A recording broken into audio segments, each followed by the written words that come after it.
What up, Kryptonian Gaming, back again with another Division 2 build video, and today we're diving into a brand new setup built specifically for Battle for Brooklyn DLC. I've been grinding the new content, testing out the new gear pieces and that brand new skill, and I came up with something nasty. This build hits like a truck, and the synergy between the active modifier, passive perks, and gear choices is just too good to ignore.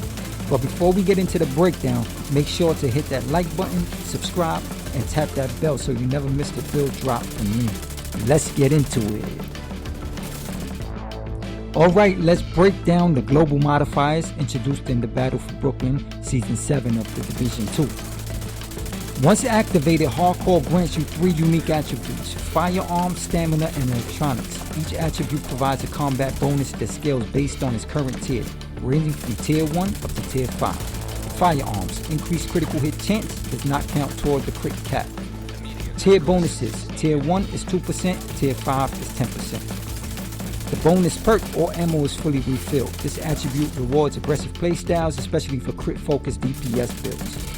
Stamina: the bonus is gain bonus armor every time you take 300k damage. Tier bonuses is tier 1 1% to tier 5 3.5%. The bonus perk or armor kits are refilled. Stamina is ideal for frontline builds and players who thrive in high damage environments. Electronics: every time you use a skill, your other skill's cooldown is reduced. Note, shields do not trigger this effect. Tier bonuses: tier 1 is negative 7.5 cooldown reduction, and tier 5 is negative 22.5 cooldown reduction.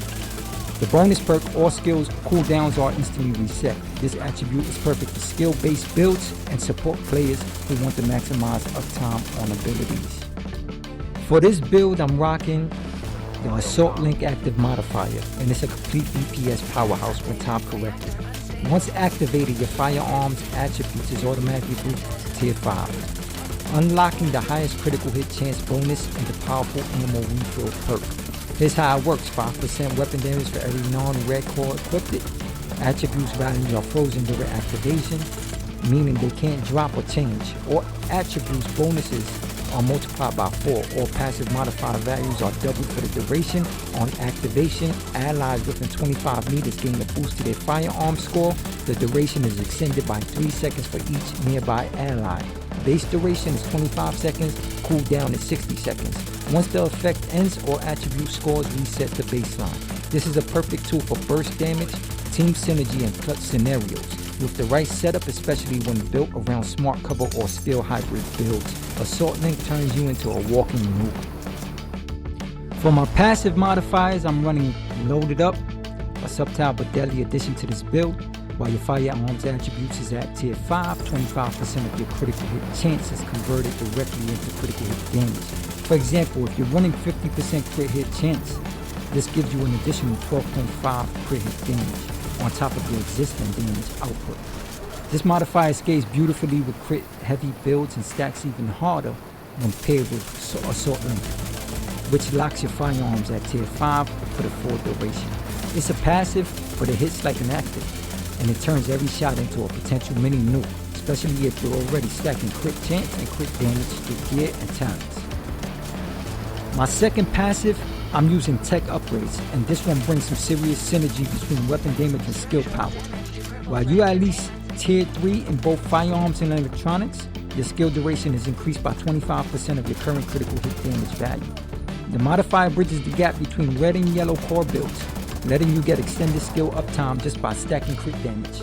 Example, if you're sitting at 100% crit damage, your skills will last 25% longer, whether it's your drone turret or a bleed hive doing work in the background.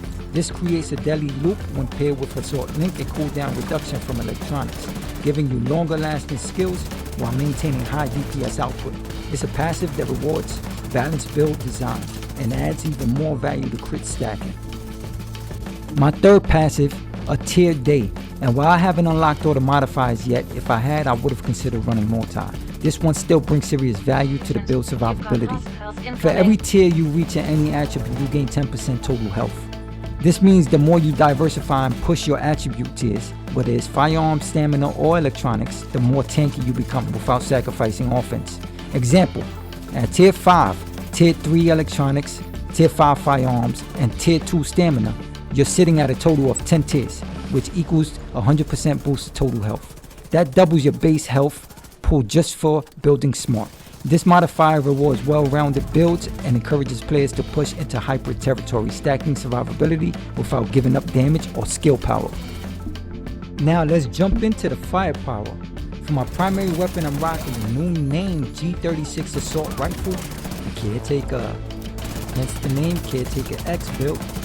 This thing is fully spec'd out and maxed to its potential, making it a perfect fit for a crit heavy build like this one, but this is not a crit build. I got 6 skill tiers on this build.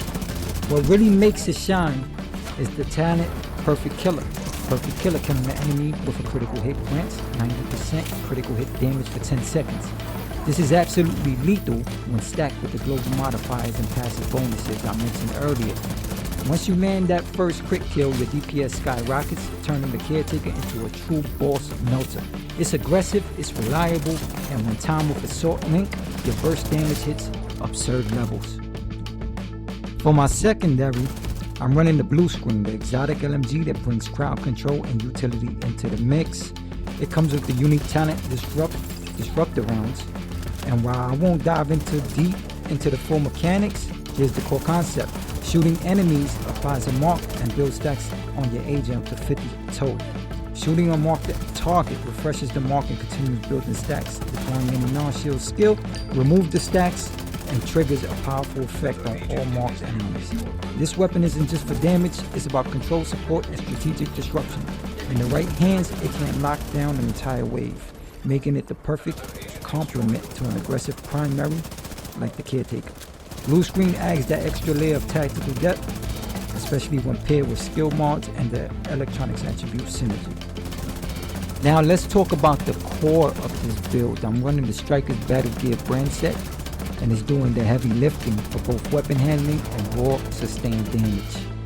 2 pieces grants 15% weapon handling, 3 pieces adds 15% rate of fire, and 4 pieces unlocks the Striker's Gamble talent. And that's where things get serious. Striker's Gamble, every weapon hit increases your total weapon damage by 0.65%, stacking up to 100 times. From 0 to 50 stacks, you lose 1 stack per second. From 51 to 100 stacks, you lose 2 stacks per second. This creates a constant damage ramp-up mechanic, where staying in the fight and maintaining pressure is key. With a high rate of fire from the G36 Caretaker and the stability from the set, it's easily a build to sustain high stat counts, especially when combined with Perfect Killer and Assault Link. This set turns you into a relentless damage dealer, rewarding accuracy, timing, and aggressive positioning. As you can see, the real beauty of this build is in the balance. I'm rocking 6 skill tiers and yet the damage is still way up there, all thanks to how I build around the passive modifiers, the Assault Link, and carefully select the gear. It's a true hybrid that doesn't sacrifice firepower for utility. Honestly, it's pretty cool. Now for the chest piece, I'm running Empress International, a perfect match for skill-focused builds. 1 piece gives me 10% skill health. This gives my skills extra survivability, and when paired with 6 skill tiers, those turrets, drones, and hobs stay alive and effective even under pressure. But the real power is in the talent and perfect resolve. Repairing an ally boosts their total weapon and skill damage by 3 to 15% for 20 seconds. You also gain 1 to 7% boost for yourself. Effectiveness scales with your skill tier. With 6 skill tiers, you're getting the maximum boost possible, turning your healing or repair skills into damage amplifiers for your entire team. This adds even more value to your support capabilities without taking away from your own firepower. This chest piece ties everything together and helps amplify both solo and team play. I almost forgot, let's talk about the backpack, which takes this build's damage output to the next level. I'm running the Striker's Battlegear backpack, and it comes with the risk management talent. Increases total weapon damage gain per stack of Striker's Gamble from 0.65% to 0.90%. This might sound like a small bump, but it's a massive damage amplifier when you stack it up to 100. At max stacks, you're getting 90% total weapon damage just from this one mechanic. This makes stack maintenance even more rewarding and perfectly complements the Caretaker's G36 rate of fire and Perfect Killer crit boost. It's aggressive, consistent, and deadly, just how a Striker build should feel. Next up, let's talk about the exotic gloves. I'm running the BTSU data gloves. These are a perfect match. The talent on these gloves is called Transference Overclock, and here's what it does. grants 15% skill haste per skill tier detonated in a hive, instantly refreshes your skill cooldowns. Also grants overcharge for 15 seconds at skill tier 6. This effect applies to all allies within range. Allies affected cannot benefit from overcharge again for 120 seconds. This makes the BTSU gloves an absolute game changer. In the middle of a fight, I can manually detonate my hive, instantly reset my other skill, and enter overcharge, giving me a massive power spike on demand. And since I'm running skill tier 6, I'm not just buffing myself, I'm buffing the entire team with overcharge. This is a major advantage of both solo play and squad support. Now let's talk about the one key piece of this entire setup. Honestly, this and the G36 Caretaker are the bread and butter of the build. I'm running the new Precision Smart Cover, and this skill is absolutely insane when used right. You deploy it on any cover surface, but you have to be in cover to benefit from it. Once it's active, it provides a powerful set of buffs to you and your teammates using that cover. Since I'm using the Assault variant, it delivers 3 massive bonuses: enhanced weapon handling, bonus weapon damage, and automatic reload when swapping weapons. This turns any defensive spot into a high-powered firing platform, whether it's holding a lane, pushing through waves, or supporting a teammate's flank. Smart Cover gives you the edge. Combined with my Caretaker's Perfect Killer, Striker stacks, and the Assault Link modifier, this skill becomes a damage amplifier and utility tool all in one. It's not just a skill, it's a tactical advantage that makes this build shine in both solo and team play. Now, I have the Hive alongside the Restorer Hive, and this is where the build really comes full circle. I simply drop the Restorer Hive next to my Smart Cover. Now both are active and supporting the team.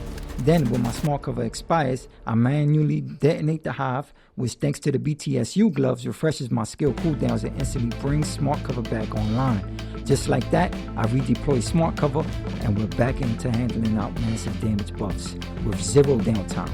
This loop gives me continuous uptime on Precision Smart Cover's weapon handling damage and auto reload buffs, while also providing heals and team support from the Hive itself.